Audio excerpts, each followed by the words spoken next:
The National Assembly, a prescription for chaos.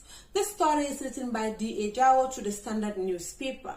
Lolisau reports.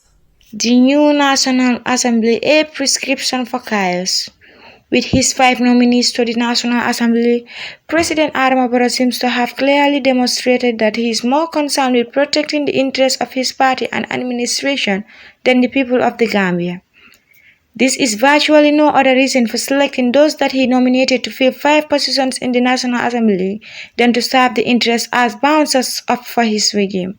Otherwise, their nomination will hardly add any value to the advancement of democracy or any other national interest in this country. Of course, while President Barrow has not violated any law in making his selections, but everyone expected him to put into consideration ethics and morality as well as advancement of national cohesion. The spirit of the section of the Constitution giving the President the power to nominate 5 people was to give him or her the opportunity to select people to represent interests of certain marginalized groups, such as disabled, women, youths, and in the case of this country, members of the minority Christian community. However, when we look at the list of his nominees, hardly any of them seems to have been considered by him when he was doing the selection.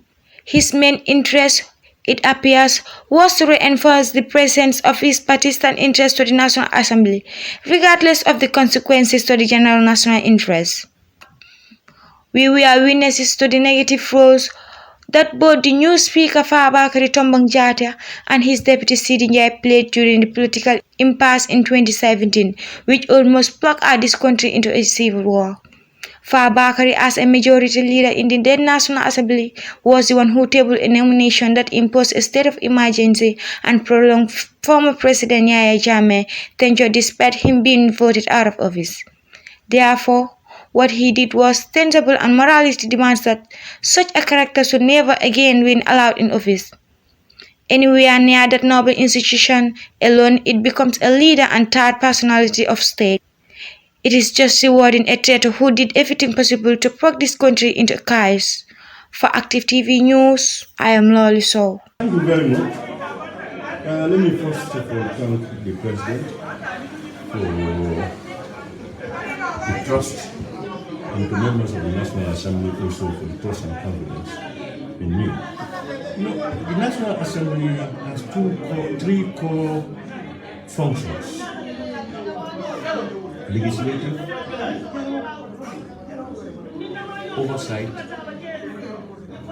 and representative. One of the greatest challenges we have in the Gambia, there is a lot of partisan politics in the operations of the National Assembly. To the extent that we compromise the supreme interest of the people. So my first task is to try and help reshape the mindset of members of the National Assembly, so that the Gambia, the people, takes the center stage in all what we do. The other thing is, for me, if you are elected from your various constituencies, yes, you represent them, but when you come to the National Assembly, that's why we call it the National Assembly, you deal with matters of the nation. In this circumstance, we should avoid using either our regional biases or our political biases to determine or let that be reflected in our decisions. More often than not, opposition political parties in Africa will always be government to fail, even with whatever they do, so that the people will no longer support them and they will come back to the opposition. That trend is not progressive for me. That's why I believe that as an oversight institution, we must also help government with its progressive programs that is for the good of the people to succeed. equal. We must not lose sight to ensure that our oversight functions in terms of government operations and expenditures are not mortgaged or compromised. In that way, I believe we will be able to move this country for the good of the people we represent. So these are a few of many others, but these are core issues that I think probably interacting, talking, etc., will be able to see light and know what is best for this country. You are a Marmite figure. Your nomination triggered kind of a controversy in the country. How do you work towards making sure that you have a unified National Assembly? I don't, unless we go further to explain to me how. Well, people said, considering your actions towards the government, you campaign against the draft constitution, you campaign for Jammeh's return, now you are in the National Assembly. They said you should not be in the National Assembly. You shouldn't be the Speaker of the National Assembly. What do you say to those people who said you oppose all those things? I think why I'm nominated by the President is about competence, in my experience in National Assembly. Two, I have no regrets in for instance, campaigning against the draft constitution. I have no regrets. I have no qualms about coming up with a new constitution or amending the old constitution. No qualms. But the draft constitution up to today, if it comes as it was, I will do my best to go against it. Because for me, honestly and sincerely, it is not in the interest of the people of this country. There are a lot of clauses that we have petitioned the Constitutional Review Commission to review and give us feedback, which they did not. There are a lot of contradictions in the Constitution. There are a lot of plays that are aimed at strangulating leadership. Constitutions are not meant looking at individuals or groups so that it will suit those people. No. If the Constitution will ensure effective administration, democracy, and the constitutional law, we have no qualms. No qualms. But there are a lot more than that in the Constitution. We goes to make it more. We goes to make it less favorable to the people. So they have no qualms about that.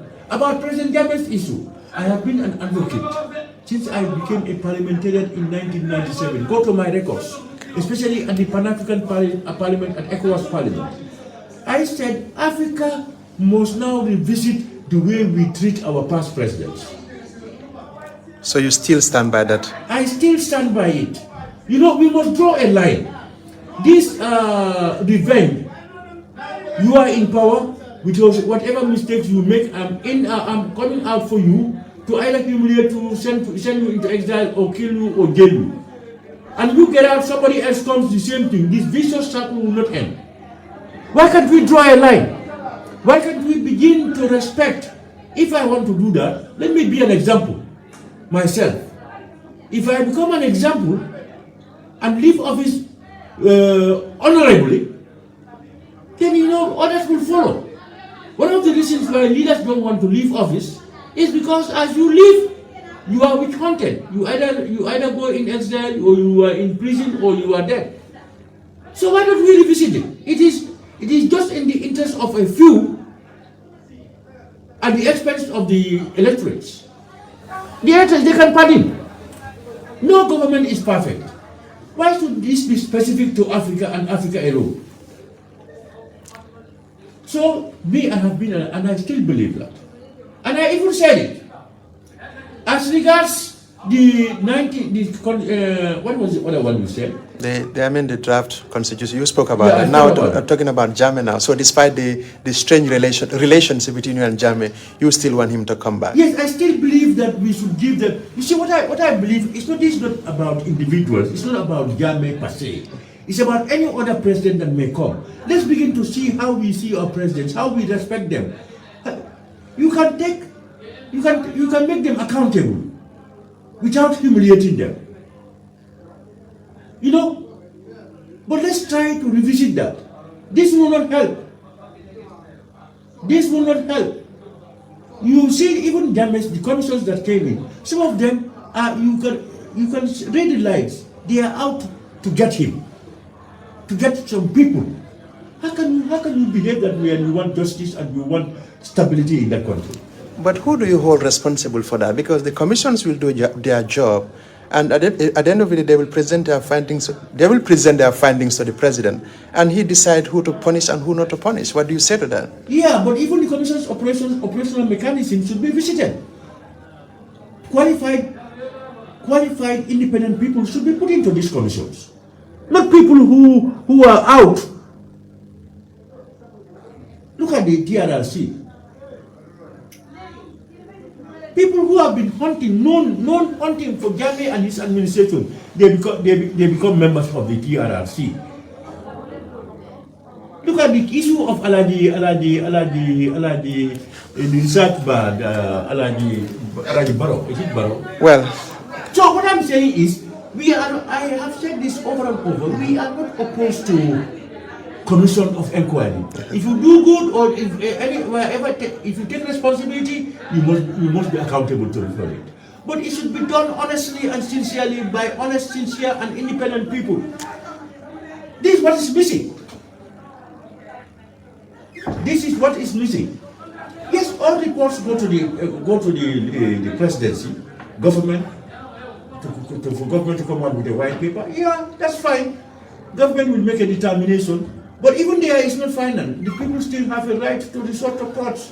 Finally, you oppose Barrow when he won the election. You are here today as the Speaker of the National Assembly. Did you in any way regret those past actions? No, you see, I have lived a life that, in my opinion, I've lived a life that I'm always dictated by my conscience. You know, I opposed to Barrow. Barrow came. I never even opposed Barrow. Barrow opposed me whilst I was in government.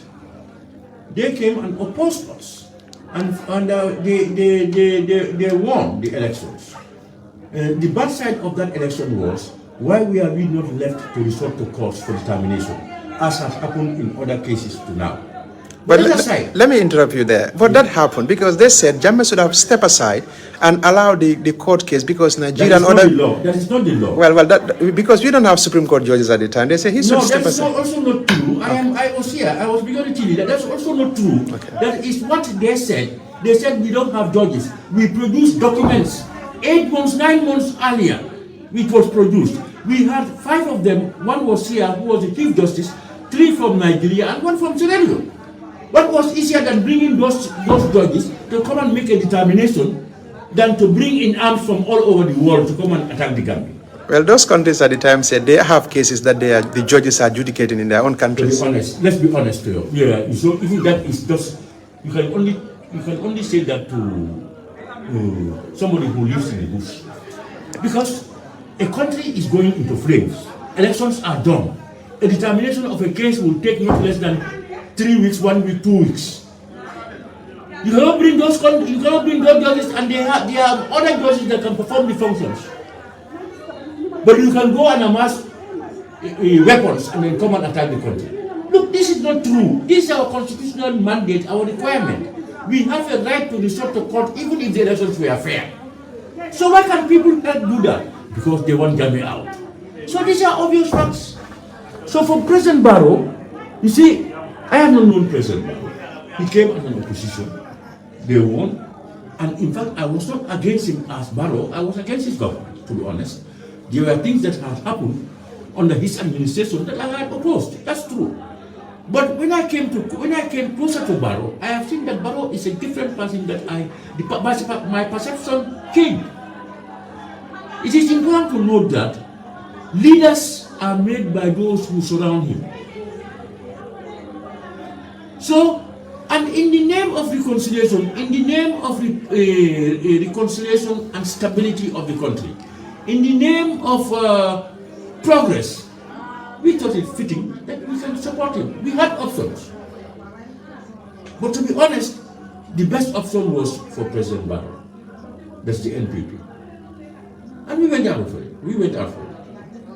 And then we fell out with Yaya Jammeh. But we continue. It's a principle. It's not because of Fabakary or any other. And I've said this since we took over. I have said this, that we are an opposition with a difference. You have seen the lifestyle of oppositions over the years before us. But when we came in, we never went into all those things. Every small thing is demonstration, destroying property, etc. We have not done that. With all what happened to us, our people were shot to death. So do you believe that 2016 election, Barrow won on a clean slate? No. So far, 2016? Yes, 2016 presidential election. 2016. I still maintain that the refusal of the government then and the international players, their refusal signifies to me that definitely there was foul play. That's what I still believe. 2017? 2016. 2016, yes, I still believe that. And that's why they never wanted us to go to court. It was manipulated, and we know a lot more now than before. But that's politics. Does not prevent us from moving forward. So now the enemy is not permanent enemy, no permanent friends, but permanent interest is what is at work now between you and Barrow, since he decided to reward you and a couple of people from the APRC and more coming in the near future. I don't call it a reward. Okay. I think Barrow feels that I am competent to run the institution for him. I'm not a member of the NPP, and Parliament is a very important institution, arm of government. Look at its functions, legislation and oversight, key among those ones. But he entrusted to me. But you see, I am one player, and I've said this, and you people will begin to realize that what I say is what I believe in is what I do. I will never undermine his government. I will do whatever is necessary to make sure his progressive programs for the betterment of the people are carried out. But we will not relax in our oversight. We will make sure that we are a watchdog that will ensure that public funds are spent well for the good of the people, and people are held accountable for their performances and responsibilities. And that's what Barrow wants. That's what every government wants. Government is composed of many. But what is interesting is there are some who deliberately will put hurdles for because of their personal interest at the expense of the people. That we cannot tolerate. You are presiding over a parliament that is highly divided from different political parties, from and independent candidates. What role will you play in making sure that the most important things are not derailed in the process? Yeah, you see, looking at comments and the even views of some of these independent and other political parties, it sometimes baffles me, because what I do know is they are all representing people based on trust. Whether I like it or not, each of the members elected were elected by their people. But I also believe that the people that elected them believe that when they come here, it will be peace, progress, and prosperity for those people. No consequence of electorate would have elected anybody who will only come here just to fight and shout and not be able to have the people's interest at heart. So for me, good is always good, bad is always bad. Why should there be that much difference in our opinion? That's why I said we must put away partisan and regional politics in the administration of the National Assembly. So if I hear you well, you won't be a stooge for President Barrow? Not for anybody except Allah. I have never been and I will never be. You people who don't know me. I have an opinion. I said I am always a loyalist. I always you cannot suppress my opinion. I don't undermine, but I don't agree to everything. I always have to express my opinion. But I don't undermine, and I believe I believe that any leader, whether your administration is progressive or not, as long as Allah wills, if Allah said you will be there for 2 terms, you will only be there for 2 terms. Nobody can prevent it. Let me interrupt. Let me interrupt you. You said you are a loyalist. If what you said is the case, why didn't you then stick with Jammeh when he changed his mind and said no alliance with Barrow? But I'm saying that being a loyalist does not mean that even if it is wrong, you'll be loyal. Okay. No, a loyalist means on the part that we have agreed that we come together, yes, I'm a loyalist. During the process, I can disagree with you. I can disagree with you. To be loyal does not mean everything good or bad is that. That's not loyalist. I believe that everything being good and going normal, I will never undermine. I will always be loyal to you. But I will also be able to express an opinion on issues. And if my conscience is not clear about anything, I reserve the right to go out. Your friend become your enemy. Or let me put it this way: your enemy, once you consider as a political opponent, become your friend. One who entrusts with the leadership of the APRC the relationship is not wholehearted. That is Yahya Jammeh. Now, how do you reconcile these two now? The relationship with Barrow was not wholehearted. Now you're going to bed with Barrow, but Jammeh, you decided to break away now. So now, how do you reconcile these two? No, I did not decide to break away from Barrow, from Jammeh. Jammeh decided to break away from us. Okay. All right. 1, 2. For Barrow, as I said, I have told you, Barrow has never been my enemy. He has been a political opponent. Okay. He belonged to a political party. Barrow was part of UDP. He broke away with UDP. So what you said it here?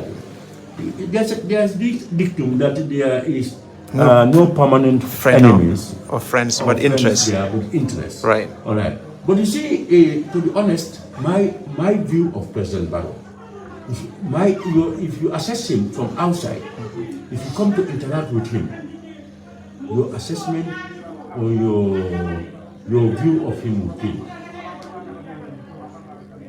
My short interactions a year or so with Barrow